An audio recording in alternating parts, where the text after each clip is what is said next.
Olá, seja muito bem-vindo. Você está no programa Ideias e Debates da Assembleia Legislativa de São Paulo. Hoje o nosso tema são as unidades regionais de saneamento básico. Fica comigo que você vai entender. Tem a ver com a água potável, com a coleta, com o tratamento de esgoto. Tem a ver com o marco legal do saneamento. Provavelmente você deve ter ouvido falar disso nos últimos tempos, porque foi aprovado em Brasília, no Congresso Nacional, a Lei 14.026 de 2020. Aqui no estado de São Paulo, tramita e já foi aprovado o projeto de lei 251 de 2021, que trata exatamente dessas unidades regionais de saneamento básico.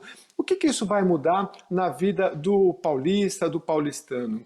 Como é que vai ser as contratações? Quais são as metas que essas legislações trazem? Já vou te adiantar. De universalização de tratamento de água e de esgoto até 2033. Mas quem vai explicar com detalhes para a gente é o deputado estadual do Partido Verde, o deputado Edson, que já está aqui com a gente. Seja muito bem-vindo, deputado. Muito obrigado pelo convite para participar mais uma vez desse programa importante da TV Assembleia, tratando de um assunto que mexe muito com a vida das pessoas, com a saúde pública, com o meio ambiente. É um prazer estar participando junto com você, Jeremias, e com o doutor Manuelito, nosso grande amigo. Doutor Manuelito, que a gente vai chamar agora. Manuelito Pereira Magalhães Júnior é presidente da Sanasa, já está com a gente. Seja muito bem-vindo, Manuelito. Obrigado pelo convite, Jeremias. Obrigado ao deputado Geriboni. É um prazer revê-lo, deputado Geriboni, a quem eu cumprimento, em nome de quem eu cumprimento a Assembleia Legislativa pelo excelente trabalho que está sendo feito, principalmente nesses tempos de pandemia, em que a população do nosso estado de São Paulo tanto precisa da atuação do Legislativo. Manuelito, gostaria de começar com o senhor. Aliás, só para contextualizar, quem não é de Campinas, nossa querida Campinas, perto da capital paulista, a Sanasa é a Sociedade de Abastecimento de Água e Saneamento, né? Como se fosse a nossa Sabesp, né, deputado? Aqui na capital, por exemplo, em boa parte do estado. Manuelito, fala para a gente o que é este Unidade Regional de Saneamento Básico. Eu falei que tem uma conexão com o Marco Legal de Saneamento, então eu gostaria que você abrisse explicando para a gente, por favor.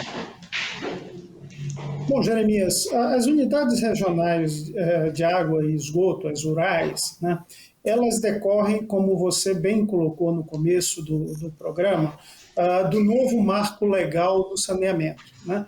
Esse marco legal estabelece que cada estado tinha um prazo até o dia 15 de julho, portanto, a Assembleia Legislativa do Estado de São Paulo aprovou o PL 251 dentro do prazo. O prazo era para que cada um fizesse a chamada regionalização da prestação dos serviços de abastecimento de água, coleta e tratamento de esgoto. E o que é essa regionalização?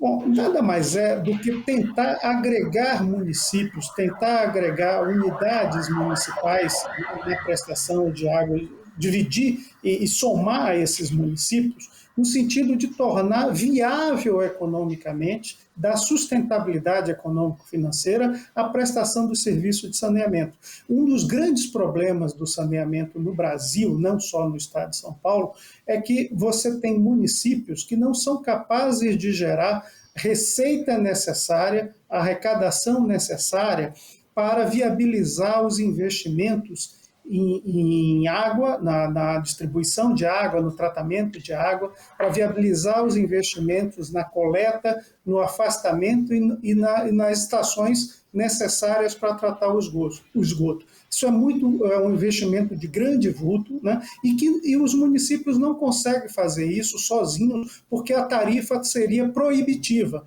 Você teria uma tarifa muito elevada, então nós temos muitos sistemas Brasil afora deficitários, né? Por exemplo, 1 em cada 5 cidades no estado de São Paulo tem dificuldades com a coleta e o tratamento de esgoto, né? Então a ideia da regionalização é, como a gente diz no jargão do setor, é juntar o filé com o osso. O município que tem mais capacidade de gerar a receita para pagar esses investimentos e também a operação dos serviços de água e esgoto, ele se junta com aqueles municípios que são menos viáveis economicamente, de maneira que você consiga, no horizonte de tempo curto, o projeto de lei, a lei federal fala em até 2033, portanto, pouco mais de 10 anos, você consiga promover a universalização, fazer chegar o serviço de saneamento com água tratada para 99% da população e com o esgoto, a coleta e o tratamento de esgoto para 90% da população do Brasil. É isso que a gente chama de universalização. Então, a regionalização é um passo necessário para a gente alcançar a universalização, na medida em que você agrega municípios, agrega receitas para evitar que a tarifa seja proibitiva, seja muito elevada, né? E para viabilizar os investimentos que são tão necessários para o setor. Nós estamos falando aqui de água e esgoto, que são bens muito caros e essenciais à vida humana. Muito obrigado, Manolito. Secretário, o senhor que já foi, deputado, o senhor que já foi secretário de Saneamento e Recursos Hídricos do Estado de São Paulo, né? Como é que esse problema já é antigo, né? O senhor tem exemplos práticos? O senhor está aí na região de Itapetininga, Vale do Ribeira, mas como secretário o senhor tinha essa visão e ainda tem globalmente, né? Como é que é essa questão? Eu fico imaginando pequenas comunidades ou cidades que às vezes não têm uma grande arrecadação e isso se torna um problema crônico ao longo de décadas, né? O senhor acha que esse projeto agora vai começar a dar uma solução para isso? Vai nessa linha, né? Eu acho que o doutor Manuelito colocou muito bem. Enquanto secretário, o doutor Manuelito era diretor da Sabesp, a gente conviveu muito próximo a essa demanda. Nós temos realidades diferentes aqui no estado de São Paulo. Nós temos aqueles municípios que são operados pela Sabesp. De uma certa forma, a Sabesp já faz o que o projeto pretende fazer, a regionalização. A Sabesp já tem essa ação integrada entre os grandes municípios e os pequenos municípios. Então, aquilo que é operado pela Sabesp, eu vejo como bem avançado no estado de São Paulo. O que fica, e aí o projeto tem essa finalidade de criar essas facilidades, são principalmente os municípios menores aqui no estado de São Paulo, municípios menores, maior parte menores de 50 mil habitantes, não operados pela Sabesp, com uma falta de capacidade de investimento. Então, e aí a conta não fecha para esses investimentos, principalmente na questão da coleta e tratamento de esgoto. Nós vivemos muito isso na Secretaria, a demanda dos prefeitos desses municípios, pedindo ajuda, recurso a fundo perdido, porque a conta, né, as receitas das tarifas não eram viáveis, e continuam não sendo. Então, esse projeto tem essa finalidade de poder otimizar as ações, ter um ganho de escala para que esses pontos negros, essas que passa o tempo e não se consegue avançar, você crie condições, mais garantia jurídica e mais viabilidade econômica para fazer os investimentos, que é o que o projeto pretende fazer, é criar facilidades para que a gente avance nisso, né? Nós temos municípios ainda carentes de tratamento de esgoto, temos comunidades de baixa renda e temos comunidades isoladas e que ainda não têm o devido serviço de saneamento básico. Então, o projeto tem essa finalidade, tem a meta da universalização, então é um desafio que se lança e a Assembleia fez a sua parte de aprovar o projeto.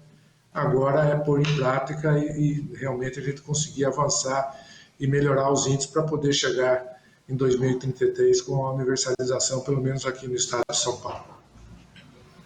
Pois é, o estado de São Paulo que já tem uma condição, digamos, um pouco mais favorável em relação ao restante do país na questão da água, depois vocês podem até atualizar, mas a água potável atinge mais de 99%, né, da população paulista, mas na questão da coleta e do tratamento do esgoto ainda há cerca de 24% da população que precisa ser atendida. Manolito, eu queria que você explicasse um pouquinho melhor O que são esses blocos regionais? É uma forma de gestão? Quantos vão ser? Como é que eles devem atuar? Bom, Jeremias, aqui no estado de São Paulo foram propostos 4 blocos, 4 grandes URAs, que são as unidades regionais de água e esgoto, a norte, centro, leste e oeste, se não me engano, né? A ideia é funcionar como uma instância de associação entre os municípios. As unidades, as URAs, as unidades regionais de água e saneamento, elas não vão ser constituídas, não vai se criar nenhum ente novo. Elas vão se associar e decidir como é que vai se dar a prestação de serviços naquela região, né? Vai fazer um planejamento através do plano regional de saneamento e dizer, olha, nós vamos fazer os investimentos X, Y, Z em água e os investimentos A, B e C em esgoto. E, dito isso, olhando a quantidade de clientes que cada unidade vai ter, você vai estabelecer uma tarifa e também a necessidade de ter um organismo regulador, uma agência reguladora para acompanhar e fiscalizar a prestação daquele serviço. As pessoas podem ter um pouco de dificuldade de entender como é que você, fazendo essa associação, você ajuda a melhorar a prestação do serviço. Eu vou te dar um exemplo bem prático que funciona para as pessoas e depois a gente pode pensar como é que isso extrapola para o nível de cidades. Quando o deputado Geriboni era secretário de saneamento, ele criou um programa chamado Se Liga na Rede, né? O que era o Se Liga na Rede? Todos os clientes que tinham alguma condição pagavam um pouco mais na tarifa para a gente fazer a ligação de esgoto para aquele cliente de baixa renda que não tinha condição, às vezes, de quebrar a casa e fazer a conexão com a rede de esgoto, né? Então, isso eu chamo um subsídio cruzado, de quem tem mais renda paga uma tarifa maior, para quem tem uma tarifa social paga uma tarifa menor. Esse programa é muito importante e traz benefícios para todo mundo, porque ao conectar na rede de esgoto, você automaticamente traz benefícios ambientais que vão ser divididos por toda a sociedade, por quem pagou a mais e por quem recebeu o benefício, tá certo? E a regionalização, a forma de gestão associada vai propiciar a mesma coisa, só que no nível não de uma família, mas de cidades. Entendi. Eu estava lendo, Manuelito e deputado, a previsão do projeto de lei, né, esse que a gente está tratando, que é de autoria do governador João Dória, trata de abastecimento de água potável, esgotamento sanitário, limpeza urbana, manejo de resíduos sólidos. Eu queria entender se é isso mesmo, se resíduos sólidos vai entrar também ou não nesta regionalização. No projeto que foi aprovado, esse 251, é água, coleta e tratamento de esgoto. E a questão do resíduo sólido, manejo de águas pluviais, isso teria que ser objeto de um novo projeto. Para que esse pontualmente, eu acho que se a gente já avançar muito na água e esgoto, já vai ser um grande ganho aqui para o estado de São Paulo, para a saúde, para o meio ambiente. Agora, Manuelito, como é que fica as contratações? Vão ter alterações? Porque eu estava lendo assim, que tem empresas, não especificamente sobre esse projeto de São Paulo, mas já na discussão do marco de legal de saneamento, que gostariam de contratar diretamente com as prefeituras, enfim, e agora tem licitação. Como é que fica? As empresas elas vão ter que provar para o poder público que elas têm capacidade de efetivamente entregar para a população água potável e coleta e tratamento de esgoto? A legislação federal estabelece que as empresas que operam saneamento, como é o caso da Sanasa, elas devem demonstrar a capacidade financeira e como é o caso da Sabesp, por exemplo, elas devem demonstrar capacidade econômico-financeira para operar os serviços de água e esgoto. O que é demonstrar capacidade econômico-financeira? É deixar claro que, dado um nível de tarifa, ela consegue buscar recursos de financiamento, tá certo? para viabilizar os investimentos que são necessários, seja o financiamento junto a bancos oficiais no Brasil, seja o financiamento junto a organismos internacionais. Né? E ao longo do período de concessão, ela ser capaz de devolver, de pagar esses empréstimos que ela vai receber para fazer o investimento. Então, todas as empresas vão precisar demonstrar essa capacidade econômico-financeira perante suas agências reguladoras. Mas eu queria entender, deputado, quando a gente está falando de capacidade financeira, é da Sabesp, da Sanasa e das empresas que ela terceiriza também? Porque eu não sei, é uma ignorância minha, mas eu não sei, por exemplo, quando você contrata um trabalho que vai passar aqui na rua, vai modificar a rede de água, enfim, a Sabesp e a Sanasa, elas são as empresas específicas que já tratam isso, ou elas terceirizam para outras empresas e essas outras empresas também devem ter capacidade de entregar este resultado? Não, são duas situações diferentes. Uma é você ter a concessão do serviço de saneamento no município. A Sanasa, ela opera o saneamento em Campinas. A Sabesp opera o saneamento em 370 municípios aqui do estado de São Paulo. E a Sabesp, como era uma empresa majoritariamente pública, as prefeituras podiam fazer a concessão sem o processo licitatório. Mas exige-se agora, além da viabilidade, capacidade financeira, a obrigação de que as novas concessões sejam feitas mediante um processo licitatório. E, lógico, depois a Sabesp vai contratar uma empresa para prestar serviço, ela tem que fazer concorrência e seguir a legislação pública, de concorrência pública, assim como as outras empresas, autarquias municipais são obrigadas a seguir a legislação com relação à contratação de serviços, de obras em si.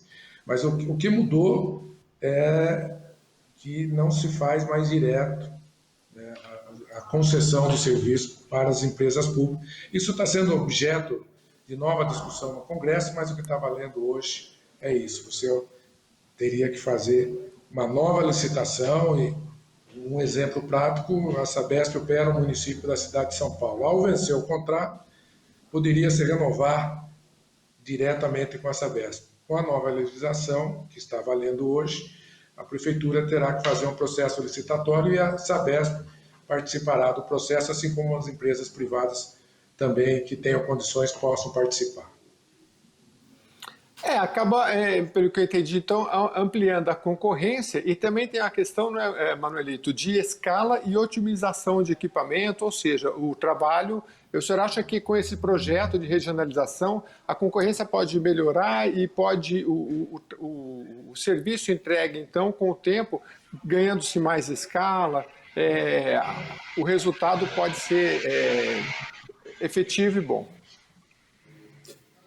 Toda competição é salutar, na medida em que ela leva todas as empresas a buscarem ser mais eficientes. Quando a gente fala de ser mais eficiente, é usar melhor o recurso da tarifa, tá certo? É ter mais benefícios com o mesmo valor de tarifa. Então, na medida em que você tem competição, você todo mundo busca ser mais eficiente, né? A questão da economia de escala que você se referiu é uma coisa muito importante quando você pensa em blocos. Você conhece aqui na região, e isso é só um exemplo, eu não quero que ninguém se sinta ofendido com o exemplo, né? Mas você pega aqui Campinas, do lado de Campinas tem o município de Montemor, tá certo? Né? Se a gente for usar a mesma estação de tratamento de água de Campinas para levar a água para Montemor e trazer o esgoto de Montemor para uma estação de Campinas, a gente evita a duplicidade. Não precisa fazer uma estação em Montemor e outra em Campinas. Isso significa que o custo do investimento é menor e a estação maior traz uma chamada economia de escala. Ela consegue tratar mais água ou tratar mais esgoto, tá certo? Sem precisar duplicar as instalações. Tá claro? Acho que isso é um ganho muito importante na questão da regionalização. O senhor poderia, então, por exemplo, nessa questão que a gente citou, Montemor e outros, aqui em São Paulo, por exemplo, a gente tem nós temos, por exemplo, que é Jundiaí, que é uma cidade muito pujante, nós temos cidades pequenas, que são mais cidades de dormitório, que enfrentam mais problemas, né? Às vezes são locais de mananciais, que agora a lei do ICMS ambiental, que eu até já discuti com o deputado, vem dar uma equalizada nisso, né? Então, são cidades realmente que sofrem e nós temos esses exemplos espalhados pelo país. Essa questão, deputado, das pessoas com vulnerabilidade social, né? Foi citado o Se Liga na Rede. Como é que essas pessoas podem ser beneficiadas? O senhor acha, nós temos essas metas aí, a meta universal é até 2033, parece que falta muito tempo, mas o tempo passa muito rápido, né? São aí mais cerca de 10 anos. E como é que essas comunidades devem ser beneficiadas ao longo dos anos com esse novo projeto, deputado? O Se Liga na Rede, como o doutor Manuelito colocou, foi exatamente tentando dar uma solução para esse ponto. O Investo investindo milhões de dólares para fazer toda a infraestrutura de tratamento de esgoto e passando na frente com a rede e a família não tendo recurso para fazer a ligação. Então, é como você fazer um diagnóstico numa pessoa. Você faz os exames e constata que tem um problema ali, precisa ser tratado ali. E o Se Liga na Rede nasceu dessa constatação, né, levantada, inclusive, pela própria Sabesp à época, que milhares de residências não estavam interligando a sua residência em função de não ter recursos e todo o investimento feito para essas famílias, de uma certa forma, perdido, né? Porque você investiu, mas não tinha um retorno disso, eles continuavam jogando o esgoto a céu aberto, nos córregos, na Fossa Negra, e o objetivo daquele investimento, resultado zero. E surgiu a ideia de que o Estado, junto com a Sabesp, pudesse fazer essa política social e essas famílias de baixa renda cadastradas pelas prefeituras e pela Sabesp, que esse foi um programa que abrangeu toda a área de atuação da Sabesp, e começaram a ser realizadas essas ligações nessas residências com um grande ganho de saúde pública, ganho ambiental. E, aliás, o governo do Estado está usando muito esse conceito no programa de da bacia do Rio Pinheiros, na cidade de São Paulo. Então, o que eu vejo desse projeto é assim, você tem problemas, como o doutor Manuelito colocou, cidades que não são viáveis, comunidades que não são viáveis isoladamente, e tentar encontrar a solução de avançar. Então, o projeto está feito. O grande desafio que eu vejo agora é fazer, sair do papel para ações concretas, para que lá no bairro da zona rural, que não tem saneamento hoje, consiga chegar a água potável, consiga chegar ao tratamento de esgoto. As comunidades, as invasões que são milhares, principalmente na região metropolitana, que não tem saneamento, que a gente consiga encontrar saída jurídica, saída econômica, para poder chegar a que todas as famílias possam ter a água tratada e coleta e tratamento de esgoto, que é o desafio que se coloca até 2033. Então, é um passo que se está dando agora, mas os principais virão a seguir. Esse é o grande desafio dos setores, dos profissionais da área de saúde das empresas, seja as empresas públicas, empresas privadas, para também tornar viável para a iniciativa privada investir no saneamento e ter a garantia do retorno. O que nós precisamos também é mais investimento, e aí a iniciativa privada vai passar a ter um papel importante também nessa busca da universalização do saneamento. O programa Ideias e Debates está tratando das unidades regionais de saneamento básico, é uma novidade, mas que vai impactar a vida do paulista e do paulistano nos próximos meses, nos próximos anos. E eu converso novamente com o Manuelito Pereira Magalhães Júnior, presidente da Sanasa, Sociedade de Abastecimento de Água e Saneamento, e para perguntar para você, Manuelito, a questão dos recursos, porque se de um lado a gente tem essa questão da tarifa, que vai ser equalizada, que vai olhar numa região maior e o montante de clientes que tem naquela região poder pagar uma tarifa e atender, principalmente essas comunidades que têm essas dificuldades, eu queria entender sobre recursos neste novo modelo, se vai haver recursos federais e como é que... numa entrevista que eu fiz com o deputado e com o secretário de Saneamento, Marcos Penido, ele falava que, no caso do Rio Pinheiros, as empresas agora elas são contratadas e elas, à medida que elas vão mostrando o resultado, é que o pagamento vai sendo efetivo. Acho que o deputado pode até explicar um pouquinho melhor como é que tem funcionado isso.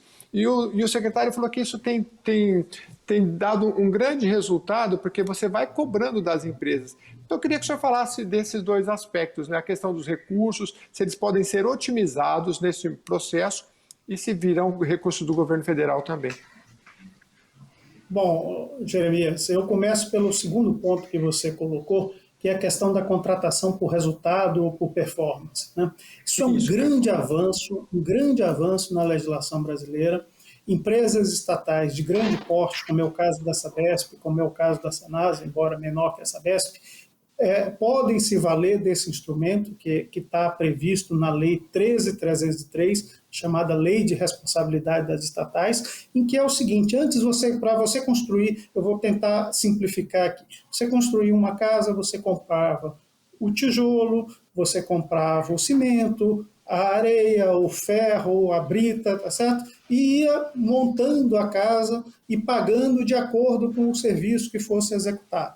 Agora não. Agora a gente diz assim, olha, eu quero uma casa de tal dimensão, com tal qualidade. A parede tem que ter tal espessura, a estrutura tem que ter tal condição, etc. E é o seguinte, o contratado, o terceiro que é contratado, vai lá, mobiliza os recursos e entrega aquela casa. Se ela tiver de acordo com o que a gente especificou, a gente paga. Se não tiver, a gente não paga, tá certo? Né? É simples assim. Né? Isso é que é contratar por resultado. A mesma coisa que está fazendo o governo do estado na limpeza do Rio Pinheiros. Ele contrata uma água com a qualidade X. Se a água tiver com aquela qualidade, ele paga a empresa. Se não tiver, a empresa será, inclusive, punida por aquilo. Né?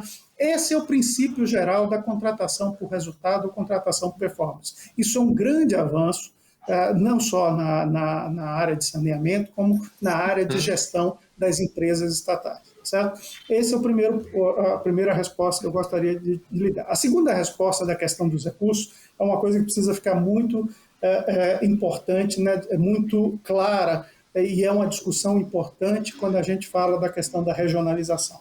O projeto de lei, a lei, e agora já deve virar lei brevemente, ele estabelece as 4 regiões. Mas a decisão de entrar é uma decisão voluntária de cada cidade, de cada município, se vai aderir ou não a este bloco. Caso ele não faça essa adesão a este bloco, ele deixa de ter acesso a recursos oficiais do governo federal, né? Sejam recursos de financiamento junto a bancos oficiais, como é o caso do BNDES, Banco do Brasil, Caixa Econômica, sejam recursos do Orçamento Geral da União, uma emenda parlamentar, por exemplo, de um parlamentar deputado ou senador, colocada no Orçamento da União para ser destinado àquela cidade. Então, a questão do acesso aos recursos, tá certo? Ficará permeada pela adesão ou não aos blocos regionais. E, além disso, tem um outro ponto que eu acho importante a gente trazer aqui, que é o seguinte: o novo marco legal do saneamento trouxe uma maior segurança jurídica para as empresas que vão operar no setor de saneamento. Com essa maior segurança, fica mais fácil eles obterem acesso a financiamentos bancários, tá certo? Sejam internacionais ou nacionais. Então, a ideia é ter um jogo ganha-ganha em que você consegue acelerar o investimento no setor de saneamento. Essa é a ideia do marco legal e essa é a ideia do PL 251, quer dizer, que vai numa ponta do marco nacional de saneamento. Interessante. Bom, acho que é um modelo que vai acabar beneficiando a população de uma forma geral. Deputado, o senhor que tem muito proximidade aí com os prefeitos, principalmente na região do Vale do Ribeira, né, a Itapetininga, né, bela cidade de Itapetininga, como é que o senhor vê esses próximos passos? Como tudo é muito novo, a criação dessas regionais, o senhor acredita que a Secretaria por meio do secretário, vão dar algum assessoramento para os prefeitos para que eles possam entender como esses projetos, para que eles possam aderir e entender os benefícios de uma adesão, enfim? Talvez um pouco de informações, ainda eles, no dia a dia, talvez eles não estejam acompanhando como nós estamos de perto essa função. Mas cabe a nós, deputados, a Assembleia Legislativa, a Sabesp, no caso dos municípios operados pela Sabesp, a própria Secretaria, que interage com os demais municípios não operados, levar essas informações e, como o doutor Manelito falou, é uma proposta que todos têm a ganhar. Né? Dificilmente você tem um município que não tem alguma demanda ainda, algumas mais, outras menos, mas sempre com demandas não resolvidas na questão do saneamento. Então, esta é uma oportunidade. Eu acredito que não vejo por que os municípios não aderirem, a menos que seja por uma questão política, questão ideológica, e aí extrapola o bom senso quando a gente discute saneamento.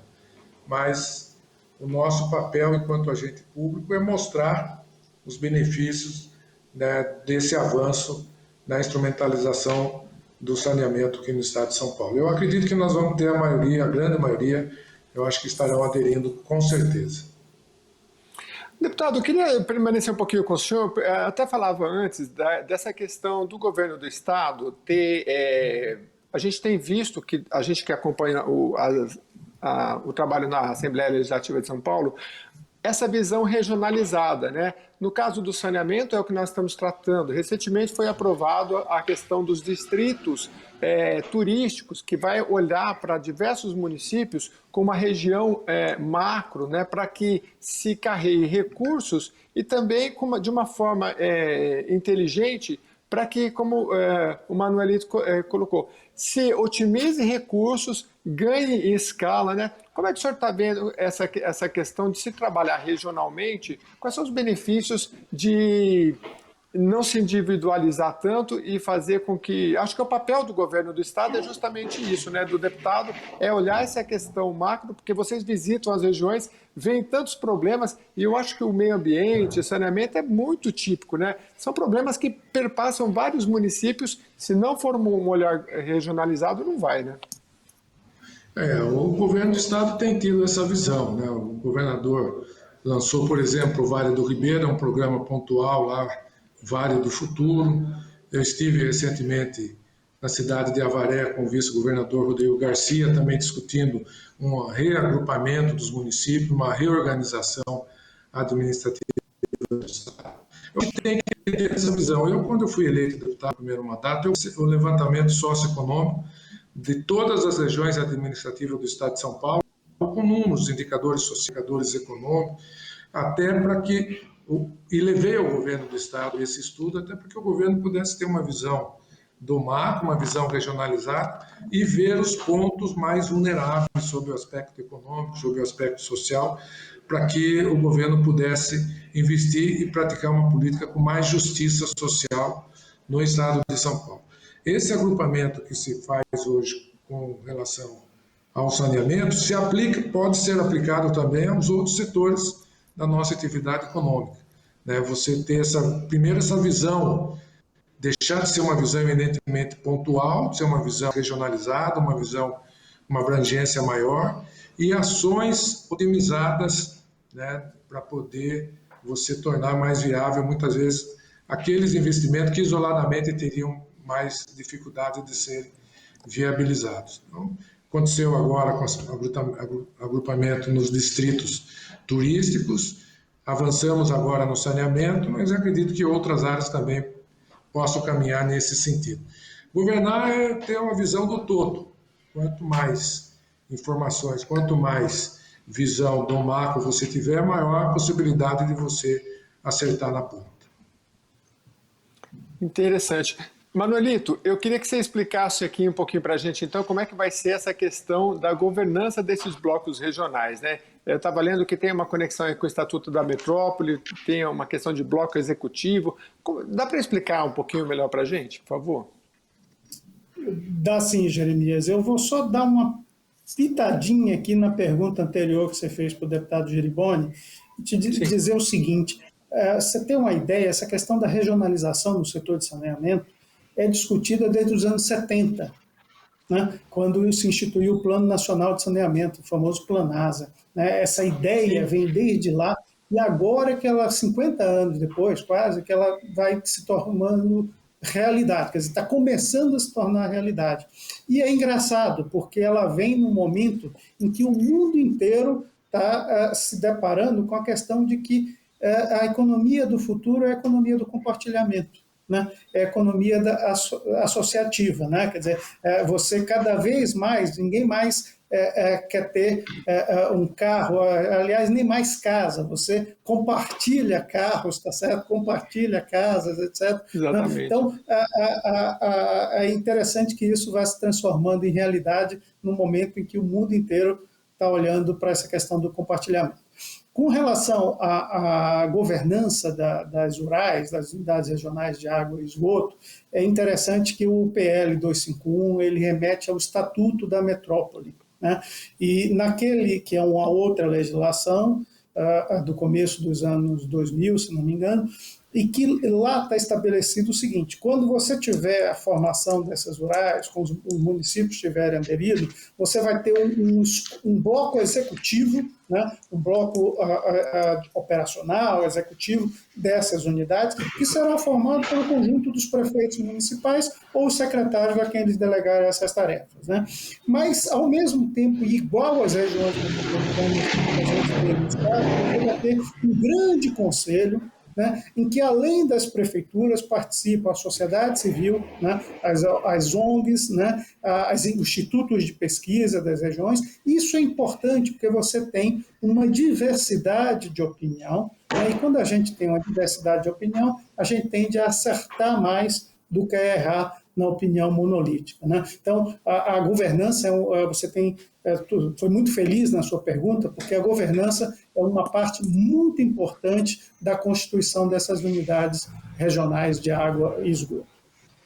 Nós vamos ter participação da sociedade civil também, Manuelito? Como é que deve acontecer essas unidades? Sim, não tem dúvida. Da mesma forma como a gente tem hoje nos conselhos das regiões metropolitanas, tá certo? Né? Você tem a participação da sociedade civil. Aí o que vai acontecer é que você vai definir quais são essas entidades que farão parte, né? É claro que no caso de água e esgoto, serão as entidades mais próximas dessas atividades.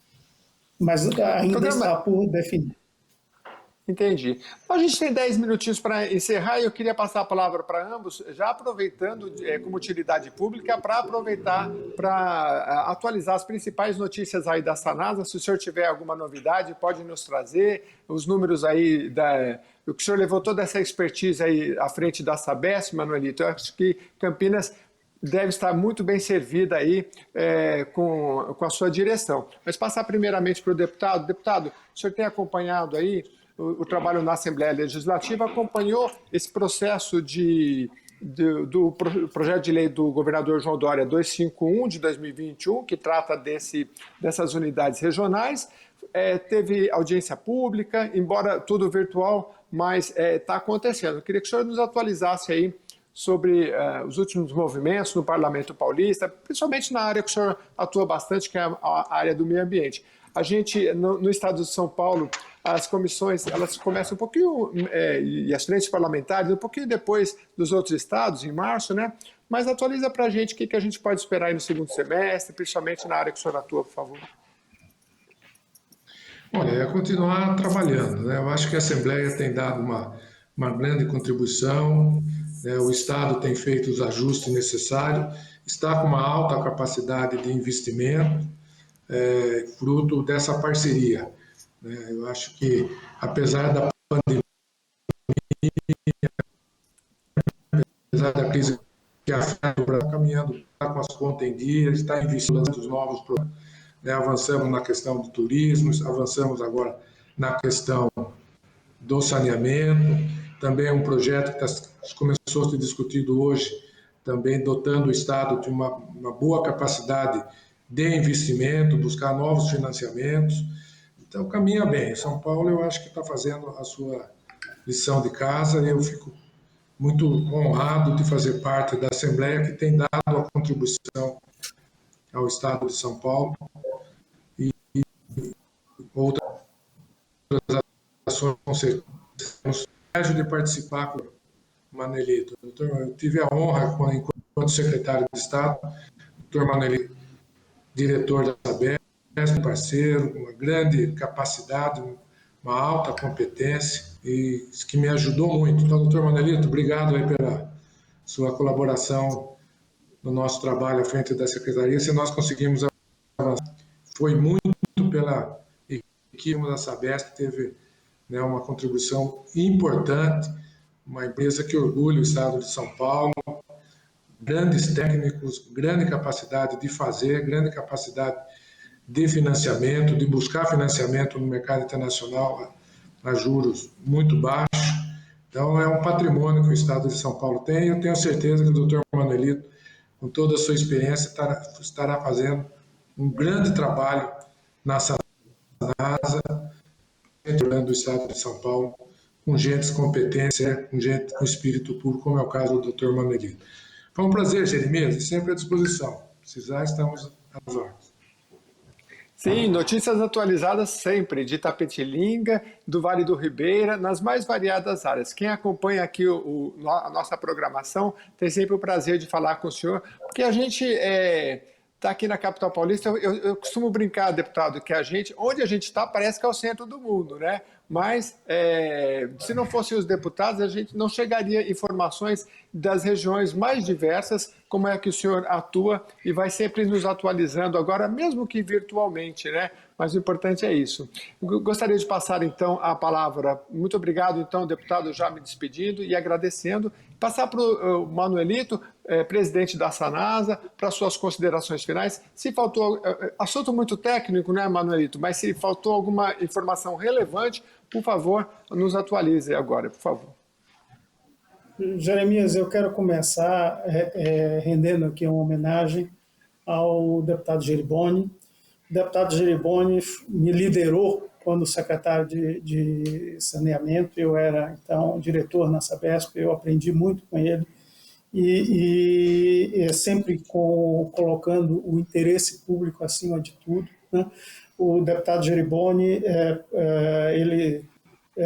muita gente não lembra, mas quando começou a última crise hídrica que nós tivemos, ele era o secretário de saneamento, e ele deu passos importantes, ele liderou a Sabesp em momentos importantes da Sabesp no começo do enfrentamento da crise hídrica, tá? Sempre ouvindo os técnicos, sempre procurando buscar aquilo que era melhor para a sociedade naquele momento. Então, muita felicidade, eu reencontro aqui o deputado Geriboni num debate sobre saneamento, e eu tenho certeza que a experiência que ele teve à frente da secretaria tem ajudado muito a Alesp a encontrar caminhos nesse debate da questão do PL 251, encontrou, na verdade, já foi aprovado, né, na questão da regulação dos aspectos do marco regulatório, que depende de intervenção do Legislativo e do Executivo Estadual.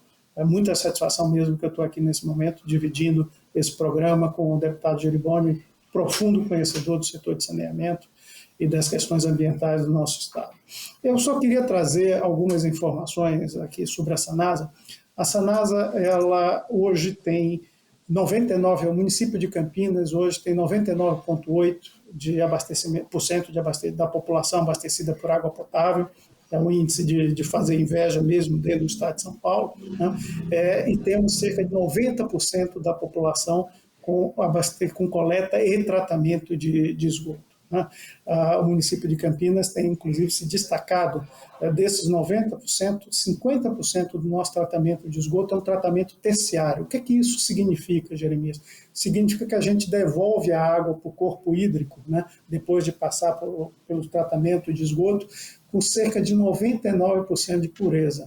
Se você colocar cloro, ninguém consegue distinguir a água de reuso da água potável.